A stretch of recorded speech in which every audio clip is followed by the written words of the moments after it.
Hi guys, welcome back. I hope you had fun with paper marbling. If you haven't seen that yet, you can find it on our Instagram at @backwoods_experiences or at backwoodsexperiences.co.uk. Today I'm going to do a little bit of indoor gardening called a terrarium. If you don't know what a terrarium is, it's a plant environment inside a glass container. It's a lovely piece of decor you can put on your table, on your windowsill. It looks great and requires minimal care.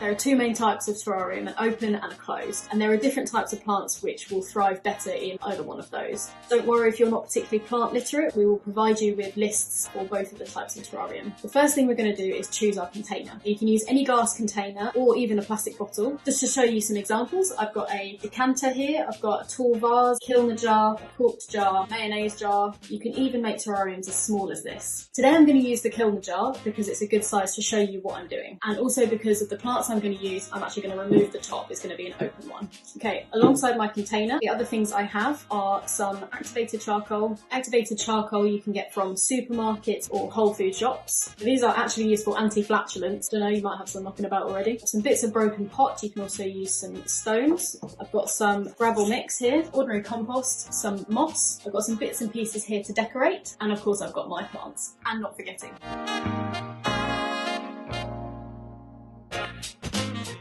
So all the ingredients and layers we're going to add to this have a function. The most important one is drainage. We don't want our plants sitting in water. They really hate that. The plants that I've got today are succulents. They enjoy dry and arid conditions. So I'm going to put these broken pieces of pot in the bottom.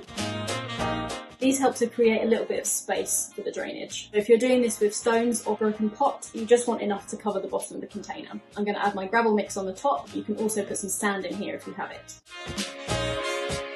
Next, I'm going to add my charcoal. So the charcoal is not essential for all terrariums. However, if you have access to it, it's really beneficial as it helps to remove some of the toxins from the soil. So you just need to pop open the capsules. It's really easy to just let the charcoal out. You might have noticed that I have some chopsticks on the table. These are really useful, especially if you have a more narrow necked container, and I'm just going to use them to distribute the ingredients into the bottom of the container. The next thing I'm going to add is some moss. So in here I have some sphagnum moss which I got from the garden centre. I also have some moss that I collected. This also really helps with drainage and keeping a good level of moisture. Then I'm going to add a layer of regular compost on top of that.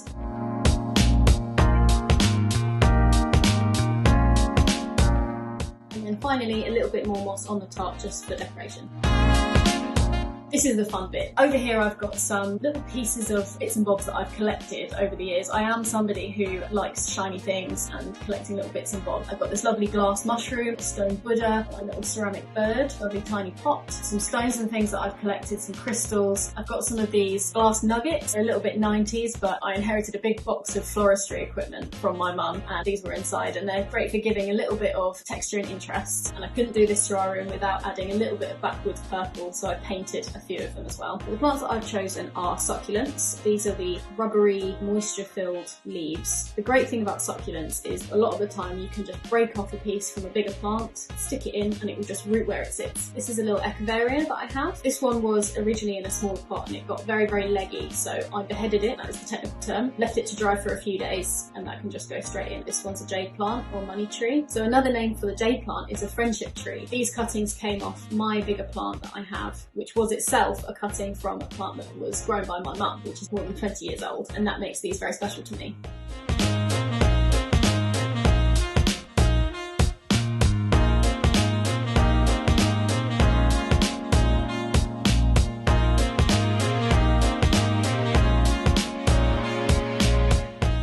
So just a few tips for composing your terrarium. I started with a central stone and I built height towards the back, keeping the lower pieces down the front. This is something to think about if you're going to have this as a centerpiece on a table. You're going to want to build height towards the middle because you're not going to have a front or a back. Keep turning it, making sure you're happy with the view all the way around. This one I've decided it's going to go on my windowsill, so I've made it have a back and a front. The main thing to know is not to overdo it. You want to give your plants space. You've got to remember these are going to grow. They're living things. This is also something that can change over time. You can add or remove as you like. Really have fun with the process of this. Try things out, take them out if you don't like them, keep rearranging it until you're happy. The last thing to do is give it a good spritz of water.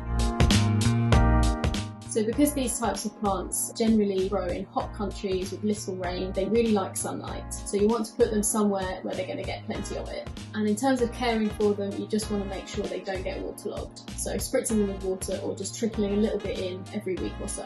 And you shouldn't need to do anything more than that.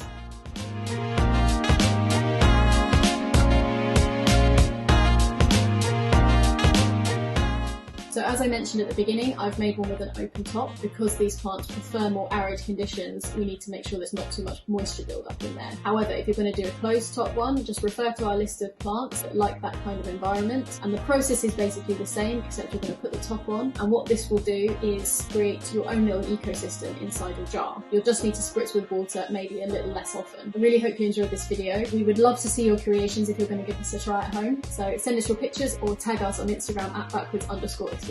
Keep an eye out for our next video. Follow us at @BackWoods_experiences if you don't already. Take care and we'll see you very soon.